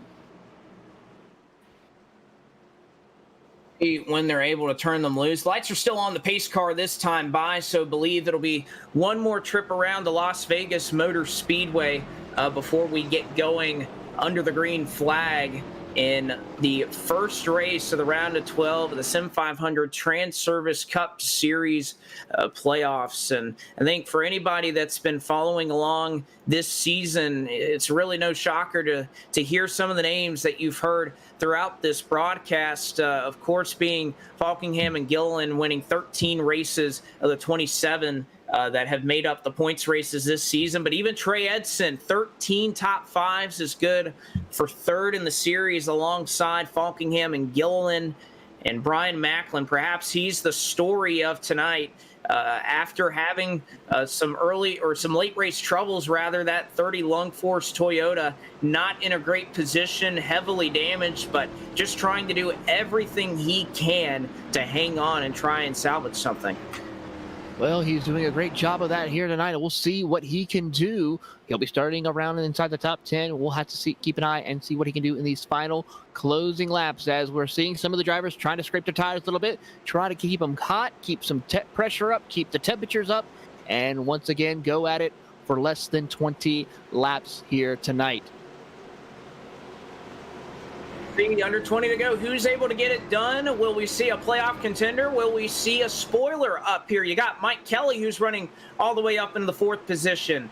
That could potentially steal a race win here. We'll have to see, as the pace car going to pull down towards pit road here in just a moment. The Gary Mercer Trucking Chevrolet of Adam Gilliland on the front row, and Trey Edson looking to complete the march to the front of the field as he is alongside in second. A great launch for Adam Gilliland as he's able to scoot away by about a car length and a half as they take the restart. Green flag in the air, and not the start that Edson wanted. That's going to allow Justin Fuller to already work his way by as they go through turns 1 and 2. Here comes Nick Silver. Haven't mentioned his name a lot tonight. He's looking for a spot on the podium side by side with Edson as they work it into 3 and 4. Side by side, they'll go for third position now as Nick Silver is able to get a nose out in front of Trey Edson as they come off a turn 4 down the front straightaway. Gilliland just trying to throw a block, keep the draft off of him as he continues to lead this race. But here comes Justin Fuller with a push. Oh, and I don't know if that was as much of a push as Gilliland shut the door and gave Fuller no other options, but that'll stall them out behind. 2 wide. Oh, and you see a wreck there in the back. Is it going to throw the caution flag, though? It will. You see Yoakum is around once again. The 71 machine is involved in this one, as the Taco Town machine of Gail Brooks was really, it looks like, around where all of this started. Perhaps one car got into the wall and they can't sort it out off the exit of turn 2. But caution flag flying for the 4th time tonight. Well, rack them up and let's go it again here at Las Vegas Motor Speedway. But with that, it brings us to where Adam Gilliland, Justin Fuller will be your top 2 once we go back green flag racing. Trey Edson's in 3rd, followed by Nick Silver 4th, with Kyle Tarasca rounding out your top 5. Mike Kelly, who is one of our non-playoff contenders, who could be our spoiler, he's currently running in 6th position. The driver who I'm watching right now, Scott Stenzel, he's made his way up to 10th position with those fresh tires, and Daniel Falkingham moved all the way up to 12th position. So far, those fresh tires are working, but will they have enough time to get up to the race lead? Only time will tell. Well, to see as you took a look at the replay there of exactly what transpired off the corner, it looks like it was around the 11 machine. Gonzalez was loose on the top. A couple of drivers were sliding sideways before they ever made contact off the exit of 2. You see the 11 in the wall. Randy Yoakum is a part of it once again. The 6 car you see back there of Chris Gabot, not exactly what he wanted to see in his Milwaukee racing machine. And unfortunately for a lot of these guys in the back of the field that were on those fresh tires that took that gamble the last time they came down pit road, looks like that strategy call is not going to exactly work in their favor. And Taylor, a name you were mentioning there as we worked and looked at our top 5, How about Kyle Taraska that is running up here in 5th? We mentioned him a little bit earlier on in the night, was running about 16th, 17th. That's really all the speed that car had in it. But all of a sudden, out of nowhere, late in the going, he stayed out. So obviously has old tires just like everybody in front of him. But what a rebound effort for the Chick-fil-A Toyota to be all the way up here at the end of the race and with an opportunity to get a lot of points out of this race tonight. He certainly has right now, but he's got to keep it up there for these closing laps. As we're probably looking at the lap counter, we should be going back green flag racing with about 11, maybe 10 laps to go here at Las Vegas Motor Speedway. So can he hold on for that amount of time to stay inside the top 5? We'll have to find out. He's got a hard-charging Mike Kelly and Nick Cohan right behind him. So we'll have to wait and see. But right now, the pace car is still leading them under caution for the 4th time here tonight at Las Vegas Motor Speedway. Worth mentioning that when we talk about the point standings here tonight, one of our winners, you'll remember Anthony DeBarro, he won the opening round of the playoffs all the way back at Darlington about a month ago, but DeBarro willingly gave up or surrendered his spot in the playoffs because of a couple of conflicts with his work schedule. He didn't think that he could go forward and continue to compete for the championship. So unfortunately, DeBarro, who locked himself in after a win at Darlington into this round, he advanced through the first round, but because he surrendered his spot, they went to the next driver in line who was in 13th on the playoff grid after the completion of round number 1. That was Chad Coleman, who was able to take that spot. So Coleman, the beneficiary of DeBarro exiting through the first round, he joins Gale Brooks, Kevin Brown, and Richard Beasley, the drivers who were not able to advance through round 1 of the playoffs. And of course, now we have the 12 in many names that you've heard us say a lot. Let's just say a lot since the spring when Podium picked up the coverage of the Sim500 Transervice Cup Series. So believe we'll get the lights off on the pace car this trip around. And if that's the case, it'll give us 11 laps to go before we see what is the scheduled green flag distance of this race. Of course, in every Sim500 Transervice Cup Series event this season, we've had the opportunity for one overtime green-white checkered finish, but we don't go and use all 3. We'll just have one if that is necessary at all. And indeed, the lights turn off on the Mustang pace car, and Gilliland, Fuller, Edson, Silver, Taraska, all top 5 playoff contenders. Mike Kelly looking to play spoiler in 6th. Nick Cohan, fresher tires for him. He's in 7th, as well as Chad Cole in 8th. And this is really where it's going to shake up and get interesting. We just have to hope that these guys in the back of the pack, they can just keep their wheels straight. That's been the issue, is, wrecking around the 20th spot is kind of what slowed us down these last couple of restarts. So basically, you do not want to be that 20th place car right now, don't you want to be, Blake? I don't think so. I'll just very simply, you do not want to be in a position where you may not be up front, especially late in the going. And we talked about it all night, how important tire wear is. You can pretty much throw that out the window. The draft is king here.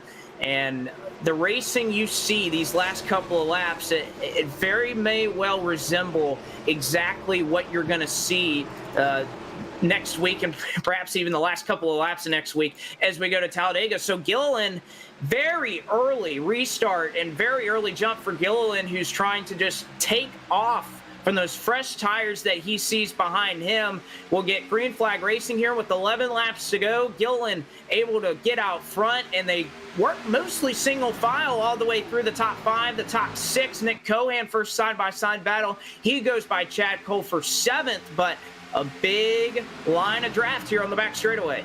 Single file, the calm before the storm, before we see the battle for the race lead happen. As they come off of turn number 4, Justin Fuller tries to stick to the back bumper of Adam Gillen. Now he'll go to the top side of the racetrack, as well as Trey Edson will try to follow him. But now here comes Nick Silver, as well as Kyle Traska. They're going to take it 3 wide for 3rd almost as they come off of turn 2. 3 wide, and oh, Edson shut the door and did so just in time before he got into Nick Silver. Edson now pushing Fuller ahead as Fuller for just a moment has control of the race lead. Edson slips up a little bit behind them, but dead even as they come down to the stripe. It'll be 9 laps to go here at Las Vegas. Fuller and Gilliland fighting for a transfer spot. Here comes Nick Cohan inside 3 wide behind them. Nick Cohan to the bottom of the racetrack. He's going to try to stick his nose there. Almost 4 wide down the back straightaway they will go. Can't quite make it work. He'll have to wait and see. Meanwhile, another driver with fresh tires, Scott Stenzel. He's going to look to the inside of E.J. O'Rourke, move him up to P9, and here comes Daniel Falkingham in that number 39 Chevrolet Camaro. He'll come as well, following Scott, as we are now closing in 8 laps to go. Laps to go, and Nick Cohan looks awfully strong on those fresher tires. Cohan looking for a window that's open as Taraska and Edson get together behind them, but they sort it out. Cohan, where will he go? Gilliland throws the block below the white line. Goes Adam Gilliland as he shuts the door on Nick Cohan. Cohan will shove him into 3 and 4, and he is looking for a piece of the race lead, but don't think that Gary Mercer Trucking Chevrolet is going to lay over and let you have it. Now, Fuller back to the race lead. Oh, Cohan and Gilliland nearly get together. Now, 3 wide for the lead. 3 wide for the race lead as they come off of turn number 2. Gilliland will still hold on to the race lead as they go down the back straightaway. Contact between Kelly and Falkingham as they are battling for the 6th position. Into turn 3 and 4 we will go. I got to say, Blake, if Nick Cohan is probably going to get another block like that, don't be surprised if we see a little bit of bumpers coming together here late in the going.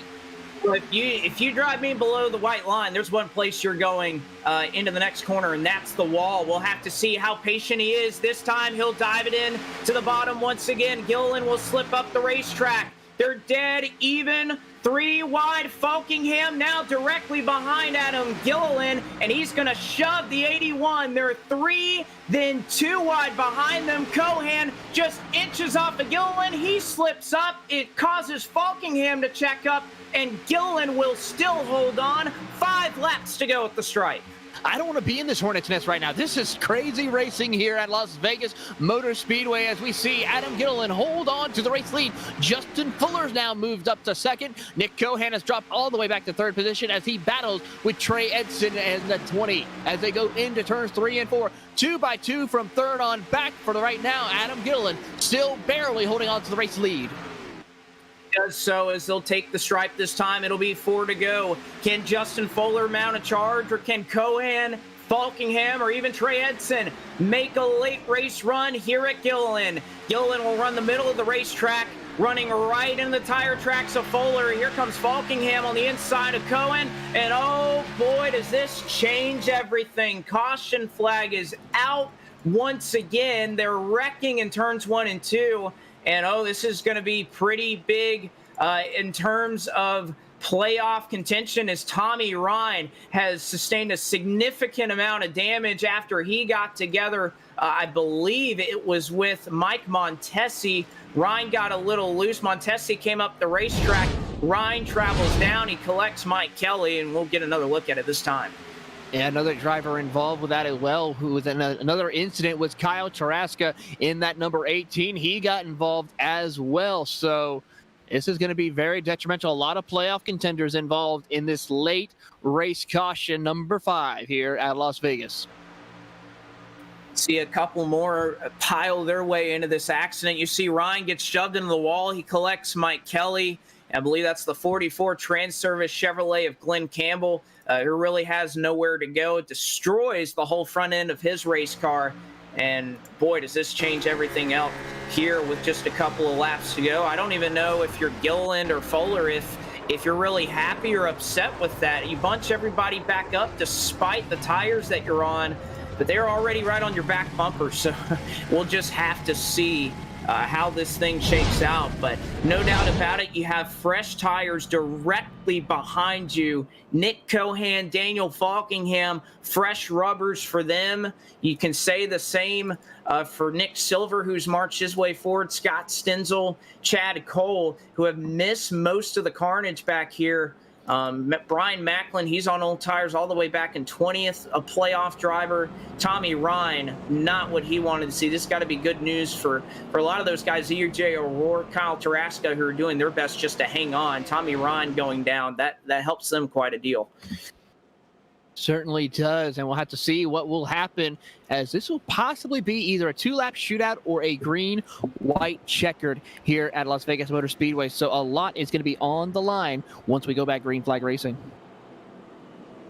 It certainly will be, and as mentioned earlier, only one attempt at a green-white checkered is what they'll take here at Las Vegas. So if you're just tuning in, Adam Gilliland is leading the way after Justin Fuller dominated early. We had just short of about 100 laps start the sim racing shirts 2:01 under the green flag. And since then, it hasn't exactly gone as planned for a couple of drivers as well as a couple of playoff contenders. Tommy Ryan has had a rough go of it. We've obviously mentioned the troubles for Chad Coleman, who never got a caution flag for an incident that he was involved in all the way about 102 laps ago. As he was collected in that one, he's going to finish up in 37th. And for the rest of this playoff field, just trying to hang on before and even Taylor steal a win here, because the relief, you hear the real life cup drivers talk about it all the time, is how important it is to not have to go to Talladega in a stressful situation, because you could be running top 5, second, third on the final lap, and all of a sudden it slips right from under you. So for a lot of these drivers up here, this is a ticket, but it's a big stress reliever if they were able to get up front, win, and not have to worry about going to Talladega, wondering what could happen. Exactly. I mean, you do not want to be going into Talladega with a must-win situation, and that's what some of these drivers will have to deal with here tonight. So we'll have to keep an eye and see what will happen as we are about to go back green flag racing for the final time here tonight.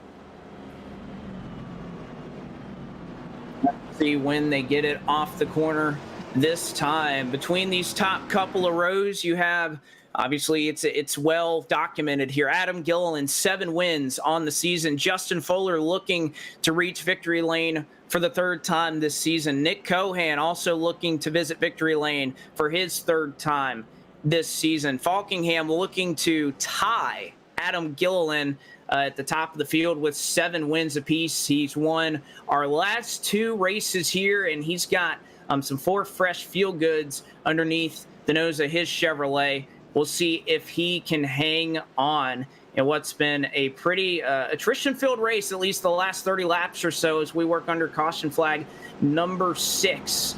And, of course, all of them have come after about that 97, 98 lap marker. So it hasn't been fun for a lot of these guys, but they have one more chance to do it. In this green-white checkered situation that we're in, the way it will work, for those of you who have been with us before, you know this. If we get a yellow flag on the 1 to go, so we get the restart on the white flag, if we get a yellow, that will end the race. If we see the right flag and the leader crosses it, we will see it through to the checkered regardless of what happens on the racetrack. So Gilliland, Fuller, Cohan, Falkingham, Edson, and Silver. Who gets back here first? Who locks their way into the round of 8? We'll find out here in just a moment. They tighten up, pace car pulls off, and Gilliland takes the high side, and what a great launch he gets as he rockets past Justin Fuller on the inside. Green flag is out as they're wrecking back in the pack. Are they going to have a caution flag? And they are, and that is going to end it. Adam Gilliland is going to be your winner as they wrecked for about 30th position, and that is going to be everything. It's all said and done, and Adam Gilliland is going to win by virtue of a caution flag on the final green-white checkered attempt. He gambled on the old tires, and it turns out the track position is all he needed. They did his job back in the pack to wreck him up, and Adam Gilliland is going to punch his ticket to the round of 8 with his win, number 8 on the season. A big sigh of relief for Adam Gilliland, as that's one thing he does not have to worry about when going to Talladega or the Roval at Charlotte Motor Speedway. He doesn't have to worry about winning. He just has to make sure he just gets as many extra bonus points that he can to keep from anybody else from making the next round of 8. So he is going to be focusing on just trying to survive, get through this round, and focus on the round of 8 for the next few weeks.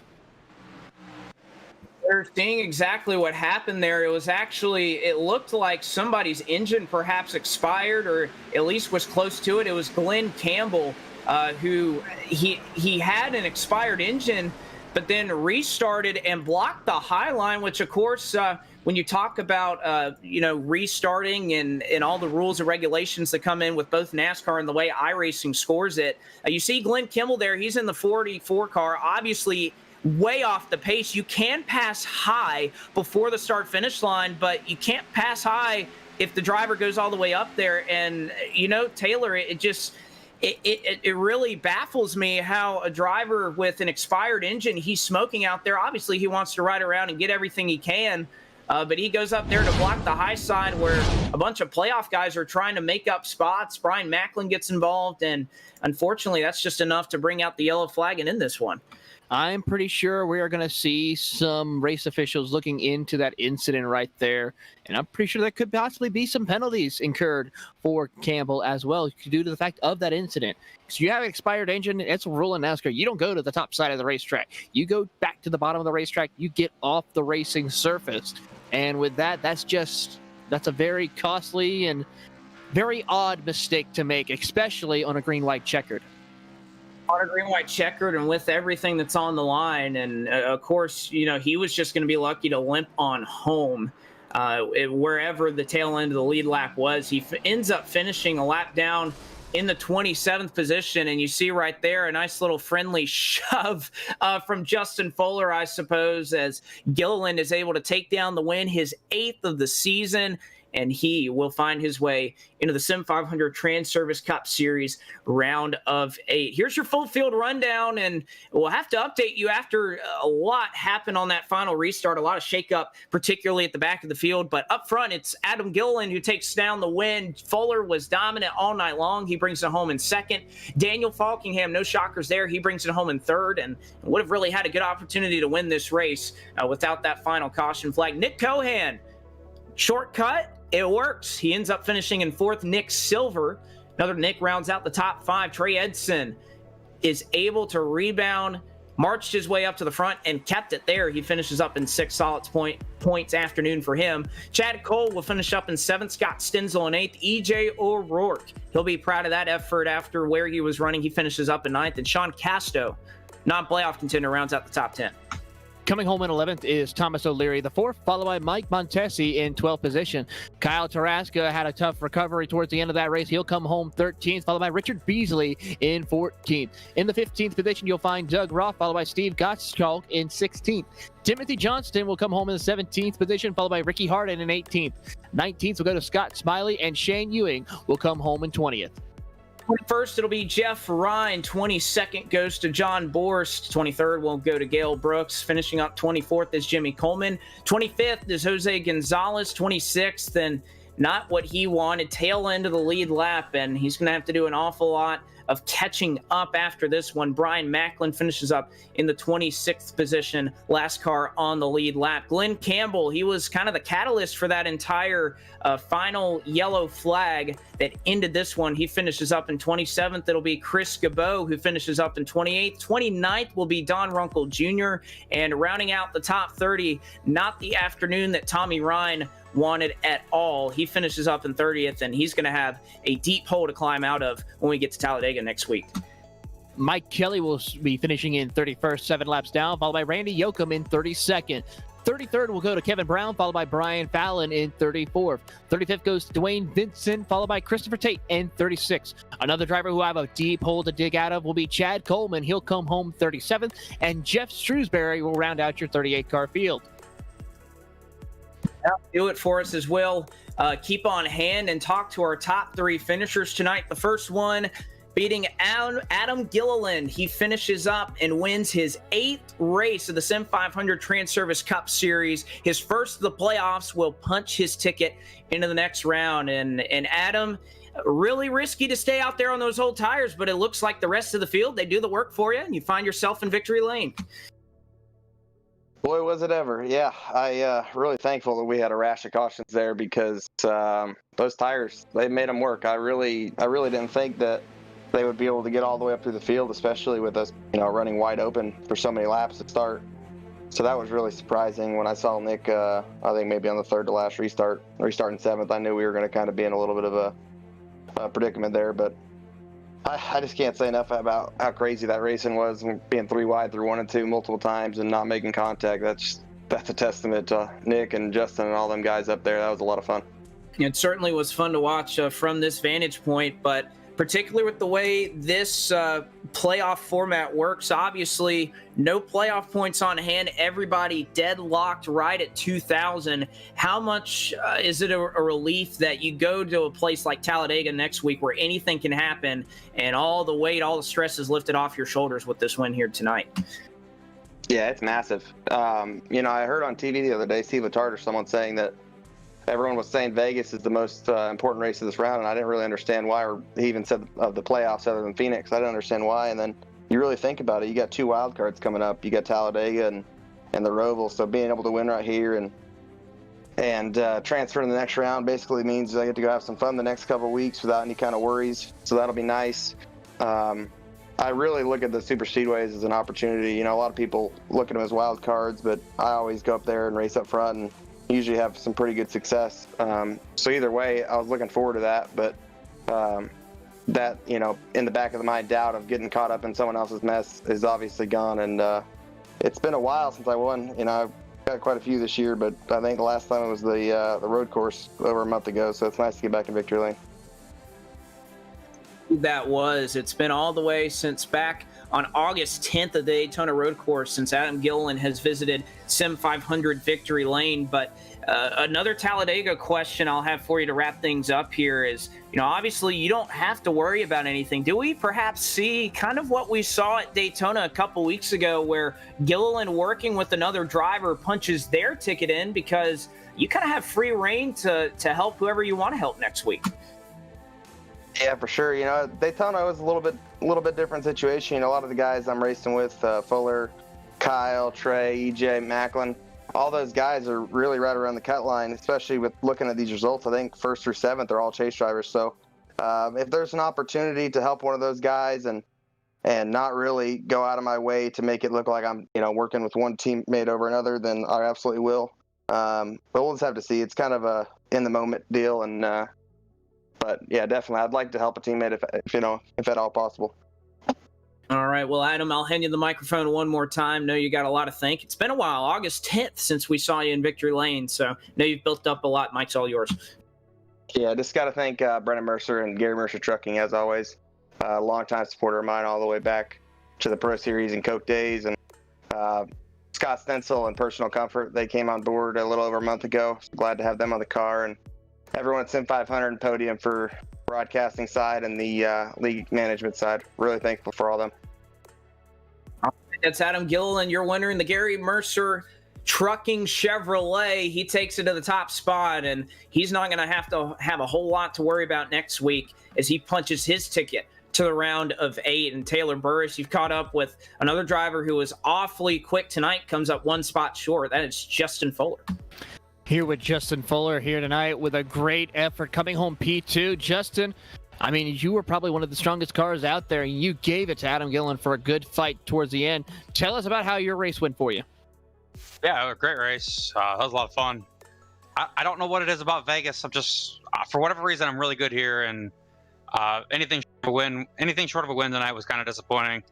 I felt like Adam was definitely better than me in the beginning of the race, and then after he got by me there in the beginning, he kind of told me what he saw me doing wrong. As soon as I did that, that was the worst thing he probably could have done for himself personally if that race had gone green. Because I felt like I ended up being a little bit better on the long run. I think I was a little better than him right there too, but it's so hard to tell. I mean, it's just, I won the Vegas race earlier this year in the spring. I won this race last year in the fall. So I was really hoping to go for 3 in a row, but I want to not be disappointed with a second place finish, but you look at these points and it's just like, second place finish, and I'm going to Talladega and I'm barely above the cut.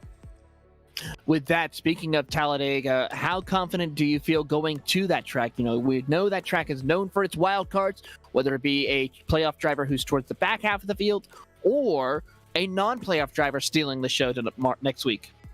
I mean, I'll be more happy if a non-playoff driver takes it. If I don't win it, if a non-playoff driver wins it, I'll be even happier. That's just one more, because I feel like at the Roval, I can get a top 5 there. So, I'm not a big fan of super speedway racing to begin with. I enjoy watching it on TV, and I love running official races with friends. But when it comes to racing seriously, you know, for a league and points, it's kind of gut wrenching. Or maybe not gut wrenching, but it's, you know, it keeps you on your toes. And I'm sure next week you'll see me riding around at the back of the main pack until the first pit stop and things get thinned out, and then we'll try and race up front and get a good finish.